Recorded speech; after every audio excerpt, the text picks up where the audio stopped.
Hello and welcome back to Marazion in our beautiful setting opposite the now floodlit St Michael's Mount. Just a couple of hours ago, day turned to night for the second time today. The sun first went out this morning when mainland Britain saw its first total eclipse for 72 years. It was an awe-inspiring sight at an awe-inspiring time, 11 minutes past 11 on the 11th of August. We'll be looking back at the most magical and moving moments. We'll also be finding out how people marked this rare event, from a full Druid wedding to an exclusive eclipse-watching trip aboard Concorde.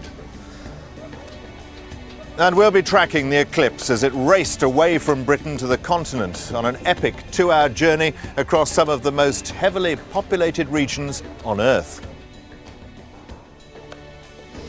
Well, they say seeing a total eclipse is a once-in-a-lifetime experience, but I'll be talking later to someone who's now seen two. 89-year-old Bertha Warren also saw the last eclipse on the British mainland way back in 1927. She's here with her great-granddaughter Danielle. And with me to help make sense of what we've seen today are three astronomers with a wealth of experience of total eclipses. Patrick Moore, of course, and alongside him, Francisco Diego, who was helping us out earlier on today, and also John Parkinson over there, who gave us many an insight. Now, Patrick, you didn't see the last one in Britain, did you? But you've seen an awful lot since then. Yes, my first in 1954 and my last in 1998. And believe me, every eclipse is different, and a total eclipse of the sun is the most magnificent sight in all nature. Francisco, you're actually a professional eclipse chaser, aren't you? I saw my first eclipse in 1970, and since then I have been developing photographic techniques and video techniques now to record this magnificent event. John, for those people who don't know actually what happened today, just give us a quick reminder. What did we actually see? Well, let me show you with a model that we've got here. We had today this amazing lineup of the sun here lining up perfectly with the moon to cast a shadow onto the earth. This wonderful, amazing coincidence of sizes, because the sun is so much bigger than the moon, but it's further away. And this time the total shadow came to us here. Patrick, we were very lucky, weren't we, in many ways, because this eclipse actually came across populated areas. So often the moon shadow crosses sea or inaccessible areas, but this one, as you say, crossed very densely populated areas. It went across England, of course, into Europe, and then to France, Germany, Austria, down to Iran, Iraq, Turkey, and then finally ended in India round about sunset. Very densely populated areas, so we were well lucky there. OK, but first we're going to concentrate on the British leg of that journey. While it all began in the Atlantic, the eyes of the world were on Britain and first landfall in the Isles of Scilly, followed less than a minute later by Cornwall and parts of Devon. Meanwhile, the rest of the UK, weather permitting of course, would see a partial eclipse, with the moon covering just part of the sun. So let's look now at how events unfolded this morning as the greatest natural show on Earth swept into Britain. Just after 6 a.m. we witnessed a beautiful sunrise. Slowly Cornwall woke up to eclipse day, and with the dawn came the cues. We got up at 4:30, the alarm went off. Insane. Unfortunately, the viewing conditions in Cornwall were far from ideal. There's a lot of cloud up the western side, rain coming out over the Isles of Scilly, up into Southern Ireland as well. All we need now is for these wretched clouds to clear away and give us a nice clear sky. It was the same across the southwest. Everywhere was overcast. Jamie Theakston chased the sun to the Channel Islands. The weather's looking a little bit patchy, to be honest, but the Eclipse Rapid Response Unit here in Alderney is ready to go. But we were sure of a clear view above the clouds. An RAF Hercules was our aerial camera platform. At 9:57, the Hercules camera recorded these stunning pictures of first contact. On the ground, Helen Young planned to observe the weather during totality. It doesn't matter that it's cloudy, it doesn't matter that it's wet, because the temperature will still drop. As the moon goes across the sun, it will get colder. So this is a temperature sensor here. We've also got an anemometer which will measure the wind speed. As Cornwall was blanketed in cloud, most of the country enjoyed clear skies, from London to Newcastle, Norwich to Bristol. Outside totality, everyone was enjoying the view. Fortunately, Alderney might just remain clear. High above the Earth, the Mir space station tracked the moon's shadow towards Britain. Then at 10:45 in Cornwall, We're beginning to see over to the west now, even out of our window. We can begin to see the clouds darkening over there to the west. That's the shadow, the serious shadow now, on its way towards us. A few minutes later, the street lights of Penzance came on. An eerie dusk was engulfing Mounts Bay. At 33,000 feet, much higher than planned because of exceptionally high cloud, the Hercules steered a course for totality.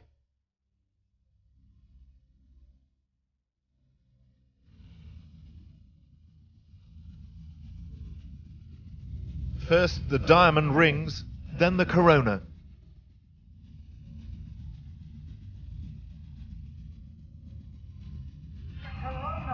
At the Radio 1 Roadshow, they watched on a big screen.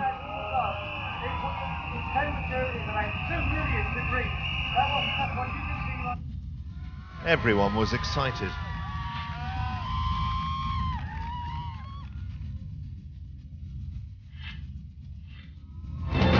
The Channel Islands saw prominences. We've got totality in Alderney.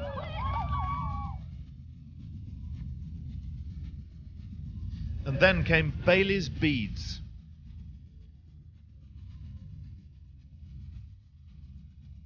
But all too quickly it was over. A new diamond ring appeared as the moon left the sun's disk. Philippa's out there. What's the atmosphere like there now, Philippa? Well, we're Even without the teary. We're very teary. Did you enjoy that? Chris, I mean, remarkable scenes then. Jamie, we've just stood in the shadow of the moon. I mean, I can't say more than that. It was travelling over our heads at 2,000 miles an hour. Everything went dark. There was this eerie twilight around us, 360 degrees. I'm so moved. It was the most amazing experience of my life. As for your experiments, how did it all go? Do you know, it's actually fantastic. Let me show you what happened. Over here, you can see the temperature did actually drop during totality. There was the peak of it there. Gradually, things returned to normal as Britain recovered from its second dawn. Despite the clouds, it had been an astonishing spectacle, and just before the moon cleared the sun's disk, I got to see what the fuss was about. The clouds finally cleared over Cornwall, but only briefly. Well, it was a novelty for me, but not a novelty for you three. I mean, you're hardened eclipse watchers. Patrick? No, unusual for me. I've seen several eclipses, as I say, but first time I've been under leaden skies, and it was quaint, an eerie kind of sensation. I didn't expect, and it was, you were transported to another world, I think, for briefly. Well, so even rather sinister. Francisco, you must have been no disappointed, really. You've had all your cameras there. Well, yes, but not at all. This was a very special eclipse. I agree with Patrick. It was a very atmospheric eclipse with very, very dark eclipse because of the clouds. We have fantastic scenery around us. It was amazing. I think we've still got the atmosphere here now. John, what about you? It was unusual because, of course, I wasn't focused on the corona for the whole time. I was able to look around. It's not often you get that chance when you're focused on your scientific measurements, and this huge black arch over us and the lighting behind St Michael's Mount. Wonderful. Which was the best moment for you? Patrick, that first moment, do you think, when it bites in? Or maybe that, what they call the second contact? No question at all. When the last bit of the sun disappeared and the corona flashes out, that is the great moment when the eclipse really This second really contact underway. here where you can see the corona. Yep. But John, I remember when I was talking to you, it was when it came the other side, the third contact they call it, where we get the same impression as it's actually leaving the front of the sun. Here we're watching it from the Hercules, and there you see the sun popping over the moon. It's that magic moment when it comes back, isn't it? Magical diamond ring, which leaves a lasting impression. This very precious, this very Francisco, elusive. I remember during our programme, you were talking about what are they called? Bailey's beads. We had a good shot of them from Alderney, didn't we? Yes, they were excellent. Look at that on the right. They appear on the right as the valleys of the moon are filtering the light from the photosphere, from the bright part of the sun. Look at that, beautiful thing, producing yet another diamond ring. And that was the view from Alderney. But, Patrick, I suppose the best view wasn't from on Earth at all. The best view actually was from in space, from one of those space stations. Do you approve of space stations, I do indeed. Patrick? The Mir space station, they at least have no cloud trouble. And there we have the view from Mir. That was the view we'd all have liked to have had. But John, you and I were sitting in here looking out at St Michael's Mount over there. There really was an incredible atmosphere, wasn't it? It really was spectacular. Here's the darkness, we can see flashes going off looking rather like fireworks, and here, just after the total shadow's gone, we're looking around to the west where the shadow came from, and then we can see the street lights in Penzance. Wonderful. A marvellous moment. Well, a little later we'll be able to see what the eclipse had to offer Europe and Asia, but for the moment, thanks very much. Well, given the weather, we'd have seen very few of those extraordinary images without the help of our boys in green aboard the Hercules, and in particular, the pilot, Flight Lieutenant Bert Whedon. You did a great job. Was there a great pressure on you with the whole of Britain watching? Certain amount of pressure. Obviously, given the unfortunate cloud cover, we were very keen to get the job done and help provide some pictures of the eclipse. Now, those layers of cloud made it very difficult for you, didn't they? They forced you up higher than you'd normally go. Yes, we had to continually climb to stay above them, and actually today we reached the maximum altitude we could have achieved today, and Which was 33,000 feet, right. And that was only just out of the clouds, so we're quite lucky. And you stayed up there for how long? For about half an hour. And it's a tricky business too, because you had to keep churning around all the time. Yeah, we had to stay within range of the ground station so they could get the signal, so we had that to think about as well. And also at the time of totality, a number of airliners were chasing the eclipse as well, so we had that to So you deal had with. that to contend with as well. Yeah. You're being very modest because you're a real hero today. But what I want to know is, did you see it yourself? No, I was too busy flying the aircraft, unfortunately. You see, did any of the crew see it? Some of them had a quick look, yeah. A once-in-a-lifetime experience, and you missed it, but you brought us those fantastic pictures. Which was the whole I point. thank you, the BBC thanks you, and most of Britain thanks you. Thank you. So, latest estimates show that despite the weather, more than 1 million people flocked to the southwest to experience what they hoped would be the most awesome 2 minutes of their life. I've been looking at some of the weird and wonderful ways people celebrated the rare descent into darkness. All over the southwest, people spent the morning preparing for the eclipse in their own way. Every means of transport was commandeered to track down those elusive views of the sun. Some took to the water. All over the south coast, special eclipse cruises set out for the zone of totality. As the grey skies settled in, they desperately hunted for a gap in the clouds. Those with money to throw at the eclipse bought themselves a clear blue sky. 200 lucky passengers took to Concorde to chase the shadow of the moon. Good morning, ladies and gentlemen, and welcome aboard this very special Concorde flight. My name is Mike Bannister, and it's my great pleasure to be your captain today, as we're going to take you to the edge of space. They at least were guaranteed to be well above the weather, flying at 54,000 feet. But while some went supersonic, others went spiritual. All over Cornwall at sacred sites, pagans flocked to celebrate the eclipse. For Druids, the eclipse has special significance. At his homemade stone circle, Archdruid Ed Prynne prepared for the rebirth that would accompany the eclipse. On Concorde, the last crescent of the sun was fast disappearing, even if only half the passengers could witness it at a time. Despite their best efforts, many boats failed to find a break in the clouds, but whether on land or sea, the approaching darkness still inspired awe and excitement. Oh my!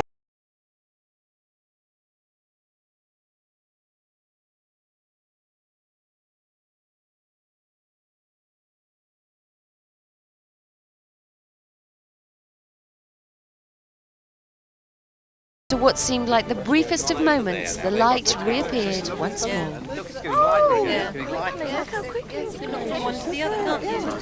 I thought it was absolutely magical when I looked up at the darkest point and one of the clouds had formed into a dragon with its wings spread. I just thought that was amazing. I felt that like we were sort of travelling in time to another planet almost. It was wonderful. I would have been a bit scared on my own. It was just nice that everybody was here. It was a wonderful experience. It's something that I will never forget. The eclipse was fantastic. It was thrilling and it was awe-inspiring, and it was over far too quickly, I'm afraid. But in the sky, they were still enjoying totality. Over 8 minutes of it, as Concorde strained to keep up with the shadow. I saw something, and I saw about 95, and that was sort of crawling on the floor down there with my head up. But it was worth it, you know. Yeah, definitely. What a final thought for those people in Cornwall. I'm glad I was up here and not down there. And so it's all over here in the UK until the next eclipse in 2090. But for most now, the long journey home has started, and the exodus has already begun.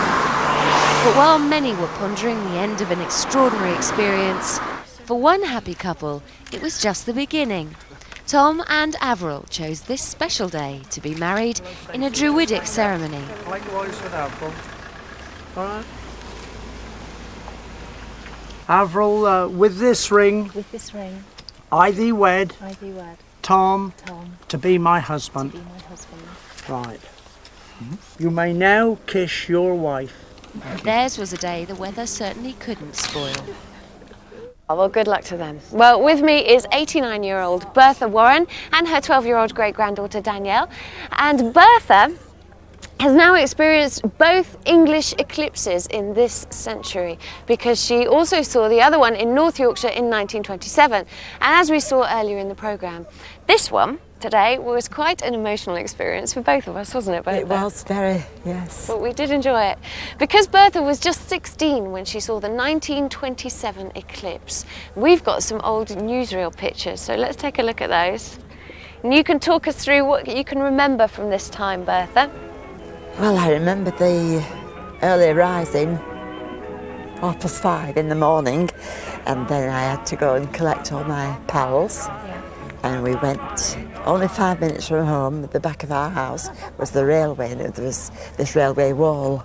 So we all climbed up on the top and sat in a row and linked our arms round each other and just waited. Now, you've got this old essay here, haven't you? And here you say you linked arms. Here it says you clung to each other when the actual eclipse was happening. Oh, we did then when it was a total. But before, when it was just going darker and darker, we just got all like this. And today, so many emotions came flooding Yes. back for you, didn't they? Tell me about those. Well, I just felt I'd gone back in time. Did you? And I was reliving. Because all my friends, they've gone now. There's only me left. And what was it that brought that back, do you think? Was it the light or I think it was, yes. It was looking at the sky where it was all golden, and it just... mine went back 100 years and years. Yeah. Oh, well, Bertha, thank you so much for sharing your second experience of the eclipse with us. Danielle, you've waited a whole 12 years to see this. What did you think? Well, the atmosphere was like all cold and dark and like really weird. Everything went still and eerie. It was great fun though, wasn't it? Yeah. We liked it a lot. Thank you very much, both of you, for staying up this late as well to share your memories. Michael. Now, while a couple of million people experienced today's total eclipse here in Britain, it's estimated that more than 300 million saw it after it left our shores on its journey to India. Well, with me is Helen Young, who's been guiding us through the weather over the last day or so. Helen, the path of the total eclipse was actually photographed from the weather satellite, wasn't it? It was indeed, yes. Meteosat 6. Now, Meteosat 6 is above the Earth all the time, but during totality, it actually took pictures every 10 minutes. And if you can see at the moment, we had the shadow beginning to push its way in across these western areas. Oh, yeah, there it is, just coming in there. It gradually worked its way across towards the United Kingdom. You can just see the shadow arriving there. That's the totality across the United Kingdom. Then pushing its way down across parts of Europe and eventually heading its way out across towards India and the Middle East. But as you can see here, the dark circle is actually where it was complete totality, about 60 miles wide. So it was very lucky if you actually did see that. The weather looks quite variable, doesn't it, along there? Did we get the worst of it? Now, you may think so, I know, Michael, but actually you can see we've got a lot of cloud here, but actually as you head across into Europe, Munich, believe it or not, actually got a torrential downpour just as totality approached. And unfortunately for them, they got soaked into the bargain. Somehow that makes me feel a bit better. Well, you can see the showers showing up here. We also had shower cloud down across Austria, across into Eastern Europe. Well, here the high pressure gave far better prospects. You can see the sunshine that we saw across Romania. In fact, that's where we had the peak of totality. It lasted about 2 minutes and 23 seconds, and the conditions here were absolutely perfect. As we headed down across into Iran and then into Pakistan, well, conditions here were perfect again. The sunny skies continued. Into India, though, we had monsoon showers, very typical for this time of year, so unfortunately it wasn't terribly good, but it was as forecast, I have to say. Oh yes, the forecaster's got it right. Thanks, Helen. So what did the eclipse mean to those people along that route across Europe and Asia? Philippa now tracks that epic 2-hour journey of the total eclipse as it left the coast of Britain. The shadow of the moon left mainland Britain at 11:15 this morning and headed for France. 10 minutes later, it had reached the beautiful city of Rheims, with thousands filling the streets to see the last total eclipse of the century.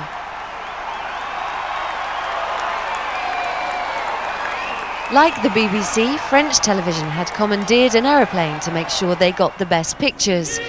And when it was all over, the opera singer Jessie Norman welcomed the sun back in a song.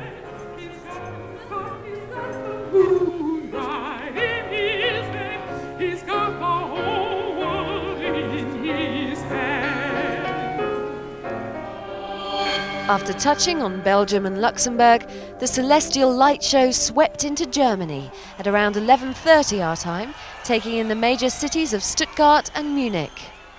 Sadly, the weather was so cloudy that it wasn't until the eclipse reached the Austrian Alps 15 minutes later that most people got the first clear chance to see for themselves the magic of a disappearing sun. Even the Pope got in on the act, interrupting a holiday trip to watch the eclipse through his own specially prepared piece of glass. It was just after 11:45 when the eclipse reached Eastern Europe. It had now slowed down, and Hungary's Lake Balaton saw an eclipse 20 seconds longer than Britain's. Here, the festivities were taking on a more ceremonial feel, with the lakeside the scene of a near-pagan celebration dance in honour of totality.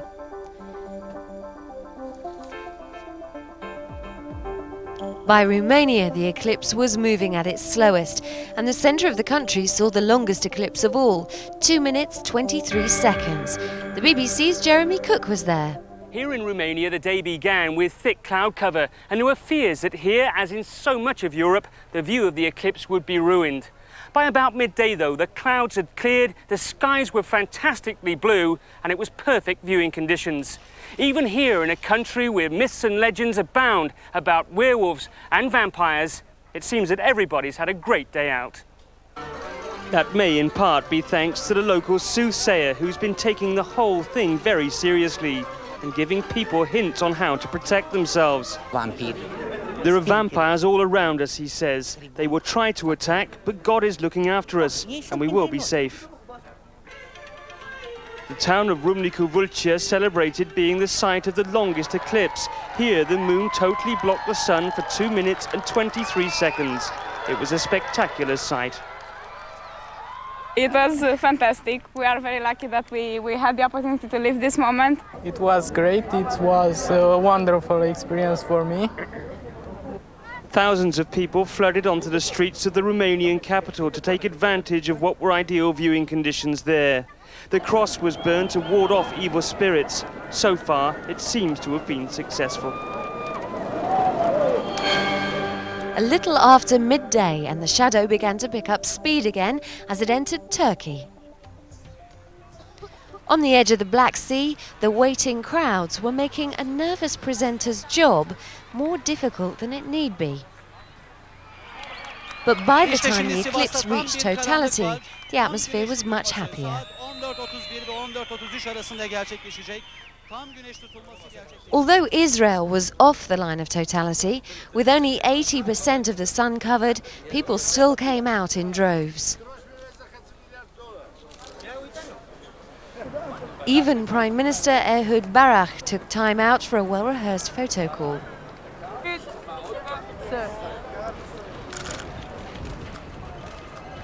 After crossing Iraq, the shadow entered Iran and passed over some of the least populated areas of its journey. By 1 o'clock, it had reached the city of Isfahan. And as predicted, Iran turned out to be one of the sunniest places en route, and so one of the best places to study the unique characteristics of a total solar eclipse. By Pakistan, the sun was so low in the sky that the eclipse lasted little more than a minute. And the last place on Earth to see the eclipse was India. At around 1:30 our time, the shadow disappeared as the sun and the moon went their separate ways. Did all that make you three feel sick that you were somewhere else rather than Britain? I remember, John, when we were doing the programme, you were talking about places to go, and Romania having the longest time of totality. Indeed. Do you wish you were there? No, I mean, it was very spectacular. This is in fact the picture they got in Romania. There you can see the corona just giving way now to the final the final diamond ring as the sun reappears from behind the moon. Very, very Would have been lovely in Romania, wouldn't it? It would have been, but we had a great time. Francisco, you had your shorts on all day, which Yes, was terribly brave of you. Would you rather have been in Turkey, for instance, where they had absolutely well, it would have been weather? fantastic. We have images from Turkey where they saw a beautiful diamond ring at the beginning, and look at This is Turkey now, isn't it? The Bailey's beads that they saw there. They are about to form right now. You can count several of them just now. Look at that. And then the last bit of the sun disappears, and we see a large prominence at the bottom left. A beautiful sight, yes. Patrick, you do the sky at night. You lost an opportunity today by staying in this country to see the sky during the day and the planets. I wonder if we did. We certainly saw Venus, of course. Venus is the bright thing. Yeah. That's very bright. Oh, that's the shot we had of Venus today. Left the sun there. Yeah. And yet, you know, in a way, I'm glad I stayed here. I wanted to be in England for one total eclipse, only one I should get the chance to do. And although we missed the corona, it was a weird, eerie experience and something I'll never forget. Unforgettable day, drawing to a close now. Any final thoughts on the last eclipse of the millennium, Patrick? Well, I enjoyed it, even though we didn't see it, and now here's to 2001. No. Yes, Francisco, because you're the great eclipse chaser. If people have developed the kind of enthusiasm that you've got, where do they have to go to see the next one? Well, we have to go to Angola, I think, and Mozambique and Zambia, all these places in the southern part of Africa. And here it is. That is the shadow of the moon on the 21st of June 2001, just hitting South Africa, part of South Africa there, and going through this African continent to Madagascar, and we will be there, I think. You'll definitely be there, will you? Yes, oh, definitely. And yes. you'll probably see it. No, not so many clouds there. Hopefully. What about you other two? Yes, I'll be there, definitely. Patrick, you still ambitions to be there? Oh, definitely. Have you booked your seat already? Well, no, but I will very shortly. And have you got the tropical clothing and all that sort of stuff? I see you in a solar topi somehow. Yes, I've got that to say, but I hope we'll need it there. All right. What about you, John? Well, long way from Sheffield. We get a year off next year, so 2001 we'll all be ready, raring to go. Are you going to come with us? You're going to wear those shorts that you threatened us with? I've been wearing my waistcoats. It strikes me as quite a good wheeze with you eclipse chasers. You get to some quite nice parts of the world, don't you? Caribbean? Well, in a few years' time, there's one right down in the Antarctic, and I'd love to see that. All right. But anyway, 2001 is the next one. I hope you three make it. Well, mainland Britain doesn't see another total eclipse till 2090, and coincidentally it'll once again be over the southwestern tip of England. Well, sadly most of us won't be here for that, with the possible exception, of course, of Bertha's great-granddaughter Danielle, though even she'd be 102. Well, let's hope she'll make it back to Cornwall to tell her great-grandchildren about the day way back in 1999 when the sun last went out. From all of us here, Good night. good night.